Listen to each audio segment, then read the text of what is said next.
Na entrevista de hoje, vamos esclarecer as principais questões envolvendo o pagamento de precatórios pela Justiça, tema que levanta muitas dúvidas entre os credores. E para falar sobre os precatórios, o que são e como devem ser pagos, a nossa convidada de hoje é a advogada Neliana Fraga.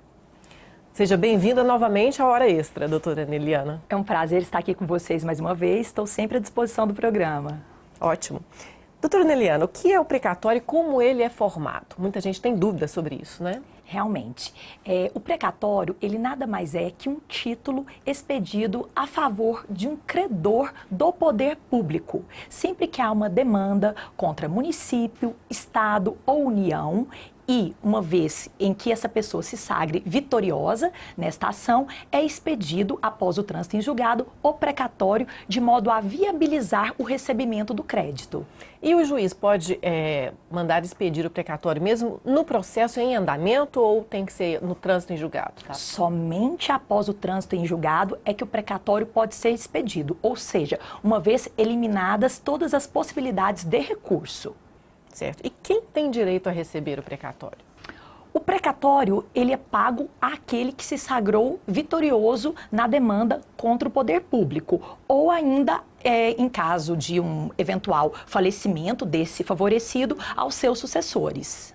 Certo. Agora nós vamos à pergunta do advogado Alexandre Marins sobre o assunto.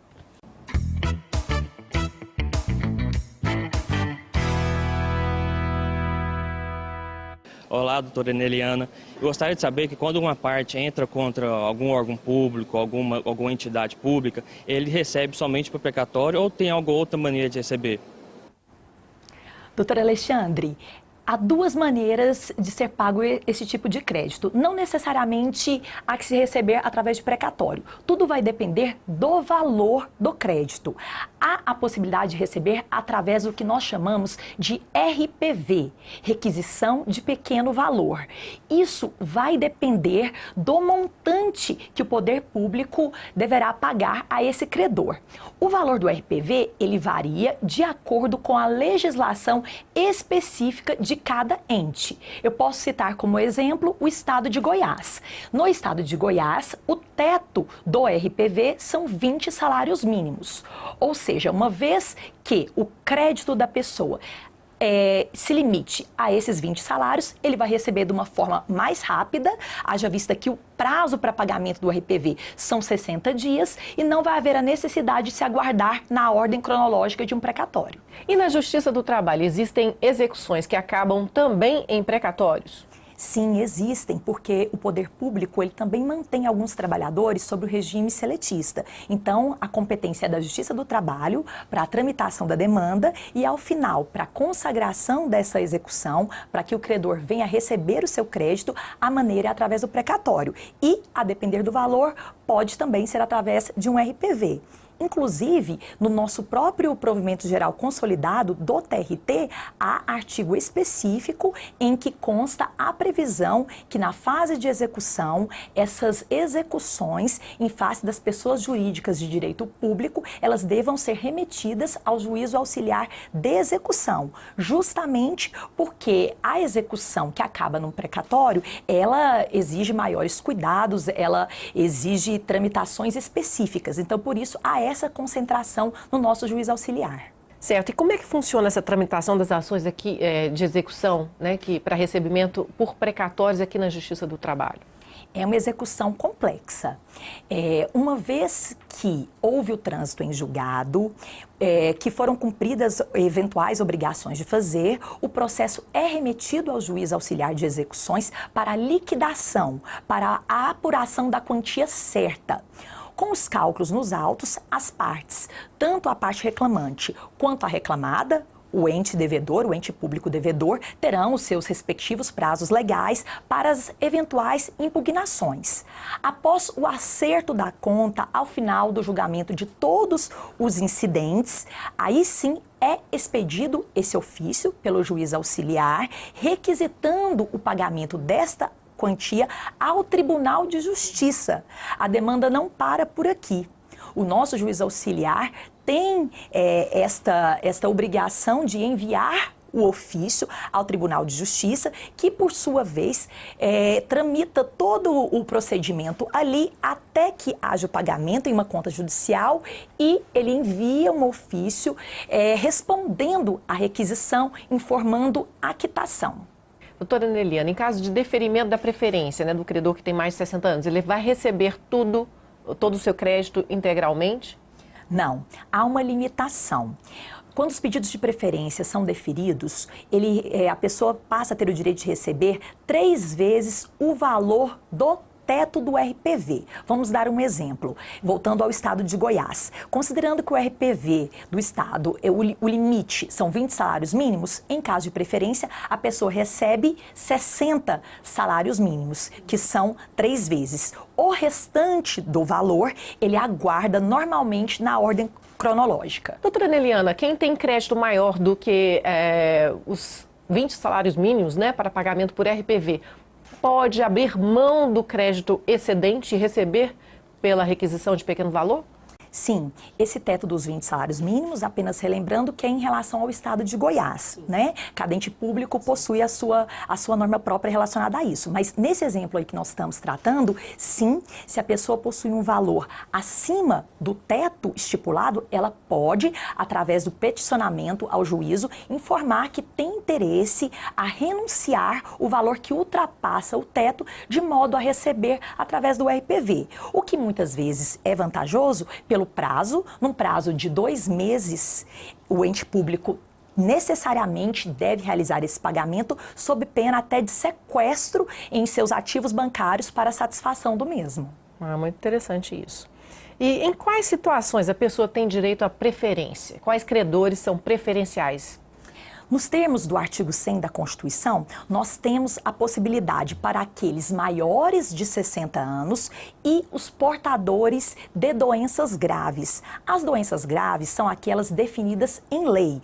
Posso citar, por exemplo, alienação mental, tuberculose ativa, neoplasia maligna, entre outras. Mas, mesmo que aquela doença que a pessoa possua não esteja enquadrada, se a medicina especializada entender que ela de fato é grave, a pessoa pode protocolar o seu pedido, munido de laudos médicos, para avaliação do juízo.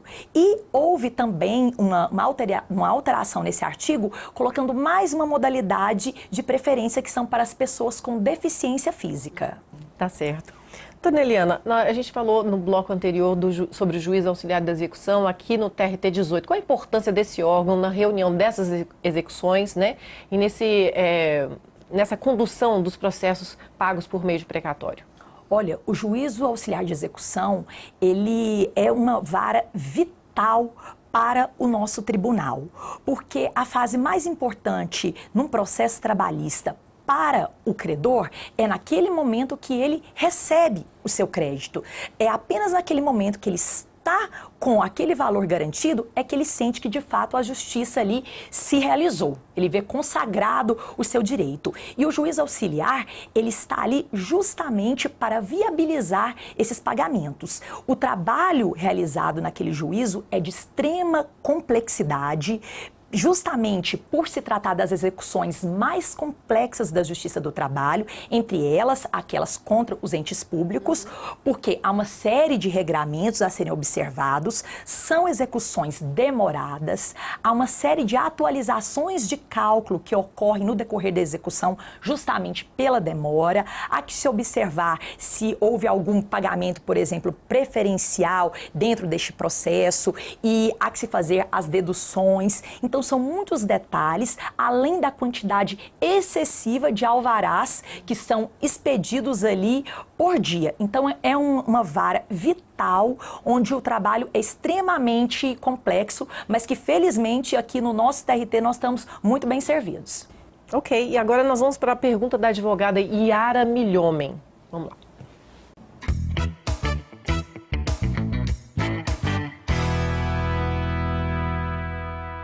Olá, doutora Adeliane. Existe possibilidade de acordo nos precatórios? Como que se dá isso? Isso é importante, né? Muito importante. Sim, existem sim. Após as modificações que foram implementadas no artigo 100 da Constituição Federal, criou-se sim a possibilidade de acordos mediante, logicamente, um deságio. Então, uma vez publicado o edital pelo poder público informando aquele montante disponível para a realização de acordos, todos aqueles credores que se enquadrem naquela época que o precatório já está inserido no orçamento, podem protocolar o seu pedido. Muitas vezes, o valor disponibilizado não é suficiente para que todos os acordos sejam homologados. Então, o juízo irá observar a ordem cronológica para ir homologando à medida da possibilidade do orçamento. Mas, assim, isso vem sendo aplicado aqui na nossa Justiça do Trabalho. Nós temos um caso concreto, que é grande, né? A Comurg, e muitos devedores são convocados por meio de edital para virem oferecer suas propostas, né? Aqueles que não conseguem receber com esse valor que está disponível, como é que fica a situação desses credores?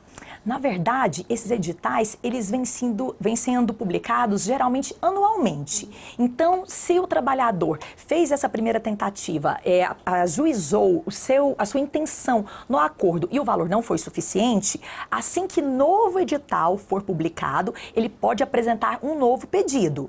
Lembrando que sempre que vá se tomar pé do processo para viabilizar o acordo, o cálculo é atualizado. Então, ele não fica prejudicado naquele acordo anterior que não foi homologado. Toda vez que é feito um novo pedido, o cálculo é atualizado para aplicar o deságio. Para o credor, é vantagem entrar em acordo para receber esses precatórios antecipadamente? Essa situação precisa ser analisada de forma individualizada. Muitas vezes é vantajoso, por quê? Pelo tempo. Pelo tempo de espera, pela necessidade da pessoa, pela idade que ela muitas vezes já se encontra. Então, muitas vezes o acordo é sim vantajoso de modo a ter seu crédito satisfeito, porque a expectativa de aguardar na ordem cronológica muitas vezes te faz ficar até desanimado, né, achando que não vai receber jamais. Então, o acordo, principalmente considerando a ordem cronológica, ele na maioria das vezes é vantajoso sim. E o que as emendas 62 e 94 trouxeram de novidade em relação ao pagamento de precatórios na Justiça? Essas emendas foram fundamentais para os credores, porque quando se fala nessa palavra precatório, de imediato as pessoas ficam apavoradas e já começam até a nos dizer: ah, doutora, é para os meus netos, né? É para os meus bisnetos, eu nunca vou receber esse valor porque é precatório. Então essas emendas vieram justamente para acabar com isso, porque antigamente tinha essa cultura do calote mesmo, do precatório. Então elas vieram criar um regime especial onde o ente público, ele deve reservar um percentual da sua receita líquida para quitação dos precatórios. Então, ele tem que se planejar, ele precisa apresentar um plano justificando de que forma ele pretende quitar esse passivo. Além disso, através dessas emendas, foi que surgiu essa possibilidade de estar ocorrendo esses acordos através desses deságios. Então, realmente, elas foram fundamentais para que os credores pudessem receber seus créditos. Nós, enquanto advogados, eu realmente percebo que após essas emendas que nós observamos que a fila do precatório realmente andou e que as pessoas podem, assim, ter a certeza que elas vão receber. Ok, doutora Neliana, muito bom recebê-la aqui novamente no Hora Extra. Eu que fico muito feliz de estar aqui com vocês, principalmente podendo sanar um pouco das dúvidas desse assunto tão complexo.